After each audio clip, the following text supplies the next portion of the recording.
రవి, లక్ష్మి, వారి పిల్లలు కార్తీక్, మీరా ఇంటి ముందు కూర్చొని ఆనందంగా ఉన్నారు. రవి పొలంలో కష్టపడి పనిచేస్తూ ఉంటాడు. ఇతను ఒక రైతు. లక్ష్మి ఇంటి దగ్గర వంటింట్లో వంట చేస్తూ ఉంటుంది. కార్తీక్, మీరా చెట్ల కింద ఆటలు ఆడుకుంటూ ఉంటారు. గ్రామ పూజారి గణేష్ ఉత్సవం రాబోతుందని ప్రకటించాడు. ఈ మాట కార్తీక్, మీరా విన్నారు. పండుగ కోసం ఊరంతా సంతోషంగా సిద్ధమయింది. ఆ రాత్రి రవి, లక్ష్మి పిల్లలతో కలిసి పండుగ ఏర్పాట్ల గురించి మాట్లాడారు. కార్తీక్, మీరా గణపతి ఎప్పుడు వస్తాడని అమ్మని అడిగారు. ఆ రోజు రవి తన పిల్లలతో కార్తీక్, మీరాతో కలిసి బజారుకు వెళ్ళాడు. రవి, కార్తీక్, మీరా బజారులో నుంచి పూలు, పండ్లు తెచ్చుకొని ఇంటికి వచ్చారు. లక్ష్మి వారిని ఆహ్వానించింది.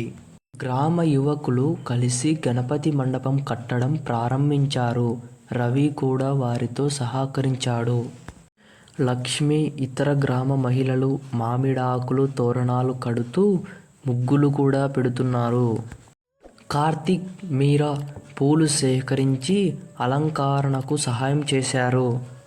పూజారి మండపం కట్టే ప్రదేశానికి వచ్చి పూజ కోసం ప్రదేశాన్ని ఆశీర్వదించాడు. గ్రామ యువకులతో పాటు రవి కూడా సహాయం చేసి విద్యుత్ బల్బులు కట్టి మండపానికి వెలిగించారు.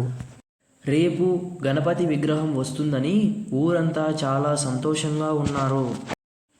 రవి, లక్ష్మి పిల్లలతో కలిసి గణపతి రాక కోసం ఎదురుచూశారు. తెల్లవారింది. ట్రాక్టర్ మీద గణపతి విగ్రహం ఊర్లోకొచ్చింది. అందరి కళ్ళు మెరిసిపోయాయి.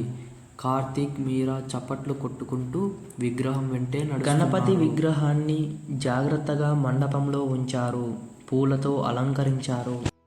ఆ తర్వాత పూజారి రావడం, మన వినాయకుడి కళ్ళకి గంతులు తీయడం, అలాగే వినాయకుడి సంబరాలు ఇవన్నీ కూడా వచ్చే భాగంలో అయితే చూద్దాం. అప్పటి వరకు టేక్ కేర్. Bye bye.